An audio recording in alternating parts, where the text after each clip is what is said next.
Hello class, and welcome to another video. In this video we're going to be talking about the Elizabethan age. Like the classical music in the background, let's turn that down a little bit. Alright, so this is basically an introduction to the Shakespeare unit that we're going to be studying in class. So the point of this video is to give you some background information about the Elizabethan age, which was the time in which William Shakespeare wrote most of his work. So we're going to go ahead and get into it and look at the Elizabethan age and how it had an impact on shaping who William Shakespeare was as a playwright and how it helped shape his work. All right, so let's talk a little bit about Queen Elizabeth. Obviously, Shakespeare lived during a time of relative political stability. A very stable place in terms of where he lived in England. When Elizabeth I became the Queen of England in 1558, this was 6 years before Shakespeare's birth. So when he came into the world in terms of living in England, as I said before, there was a great deal of political stability. However, a lot of things transpired during his life and England became very unstable. And we'll get into that a little bit later.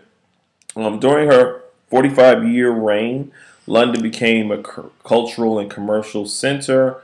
Learning and literature thrived. England developed into one of the major powers in Europe under Queen Elizabeth's reign. So it was because of her leadership, because of the direction that she wanted the country to go into, England really thrived during her 45-year reign, and she was one of the most beloved queens in history. All right, so one of the big issues during this time was the difficulties or the actual problems that took place between Catholics and Protestants. So there were violent clashes between Protestants and Catholics for various reasons. When you look at the differences between Protestants and Catholics, Catholics put themselves under the Pope and they look to the Pope for leadership and direction, whereas Protestants don't believe necessarily in the office of the Pope or the role of the Pope. And there are other issues that took place in terms of the clashes and the outbreaks between these two groups. Now, Queen Elizabeth honored many of the Protestant edicts of her late father, King Henry VIII. So a lot of edicts were put in place to kind of appease the situation between both sides. Excuse me. So in an attempt to kind of calm the situation, to reduce the clashes, to reduce rebellion in terms of the Protestants trying to take over and the clashes that took place, Queen Elizabeth, she came into power, she honored many of the edicts that her father put into place. She also made significant concessions to Catholic sympathizers to keep them from rebelling. So she wanted to try to appease both sides and try to keep that delicate balance to reduce the violent outbreaks. All right, the arts. So Queen Elizabeth was a huge proponent of the arts. She recognized the importance of the arts, and the life and the legacy of her nation was through the arts. She was very fond of the theater, supported the theater, put in rules and regulations to help uplift the theater. Professional theaters were built in England for the first time under her reign, and it attracted 15,000 theater goers per week. And obviously that helped the economy. It allowed the city to thrive. So it was a huge part of England during that time. All right, so now we're going to look at Elizabethan society in terms of class structure. So when we talk about class structure, it deals with rankings in society based on wealth and status and privilege. So they had a system of precedence, which is basically your rank in society. Were you a merchant? Were you a noble? Were you part of the aristocracy? And also deal with the preferment status, how the king and queen viewed your standing in society. So the nobility always remained powerful. Those were, the upper class, the rich, the wealthy. Some of it was inherited, passed down from generation to generation. And real growth in society really developed when the merchant class and upward class mobility became possible for many people. So merchant classes were able to move up from their classes and develop and move up the ranks, so to speak. All right, so then you have the nobles, the noble class. There were differences between new nobles and old nobles. New nobles, for the most part, were Protestant, whereas old nobles were Roman Catholic. So as you can see, this created those clashes that we talked about before in terms of ideology, in terms of religion, in terms of right and wrong. Should we submit ourselves to the Pope or not? And so that created all these various clashes. High offices granted by the Queen brought great financial burden because when you were granted these so-called privileges or titles, there were certain requirements. Even though there was a privilege to receive certain titles, there was also a financial burden associated with that.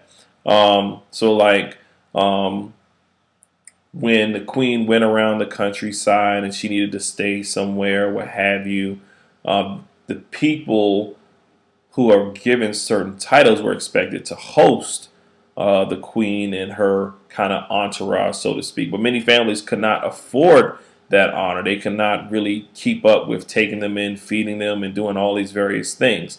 So oftentimes these honorific titles, they are honor, but there can be horrific because of the fact that they were unpaid. So when foreign dignitaries visited England, they were housed and entertained at the expense of the nobility, the nobles.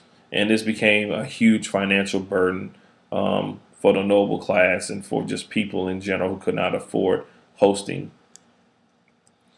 All right, so let's talk a little bit about King James I, who preceded Queen Elizabeth. So once Elizabeth died, you got King James I who rose to power in England. I'm sorry, who was after Queen Elizabeth. He was a writer himself. He displayed a great love of learning, and particularly with the theater, so he was a huge proponent of the theater. He invited Shakespeare's theater company, Lord Chamberlain's men, to be known as the King's Men, hence after King James, and he produced new works under his patronage. So he supported the theaters, supported Shakespeare's theater company, wanted to see it become successful and continue to succeed.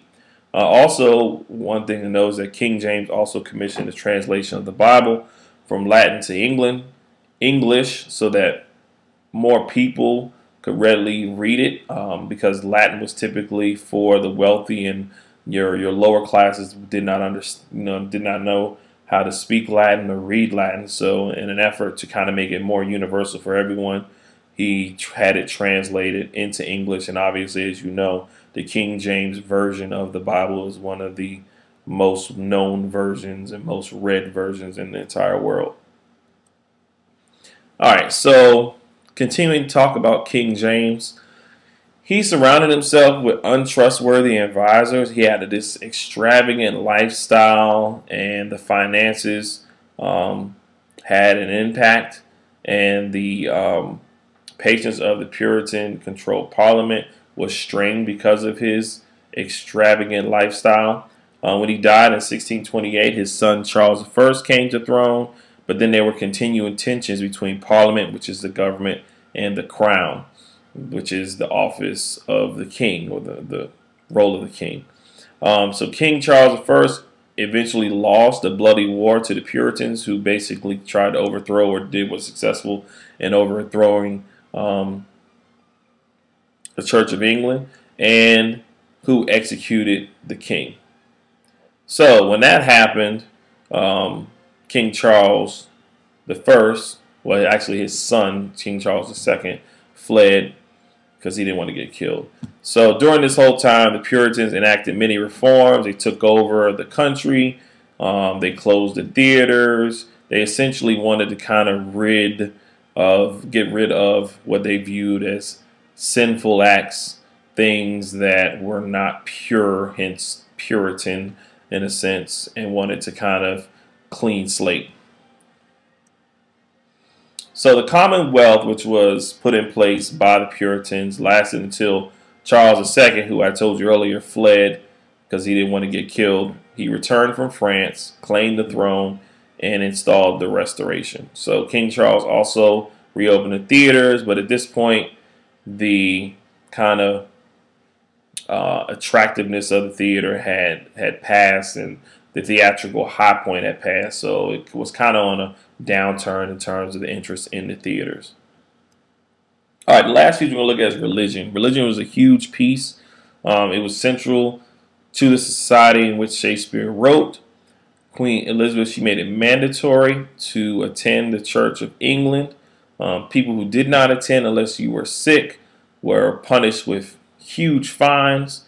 Now, while it wasn't a crime to be a Catholic, there was no legal way for Catholics to practice their faith. So it made it extremely difficult if you wanted to be a Catholic to try to openly practice your religion. All right, so it was illegal to hold or attend Mass as a Catholic.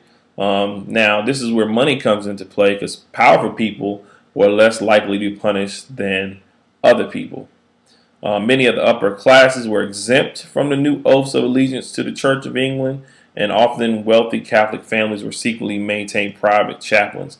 So they had to do a lot of things in secrecy because otherwise they may be penalized because they did not pledge their allegiance to the Church of England. They wanted to pledge their allegiance to the Pope and to the Catholic Church. Elizabeth policy allowed freedom of belief as long as English subjects did not openly flaunt the law and encourage sedition. So it was kind of a catch-22, so to speak. On one hand, they're saying it's not illegal to do certain things and you have this freedom of religion, but then you're penalized for not attending church. So, you're stuck between a rock and a hard place in terms of religion. All right, so that kind of concludes part 1 of the Elizabethan Age. The next time we will look at part 2. Make sure you answer the questions and submit those questions via your Google Doc, and we will follow up with this in class as we look into the playwright Taming of the Shrew, as we prepare to act that out and play those roles in class.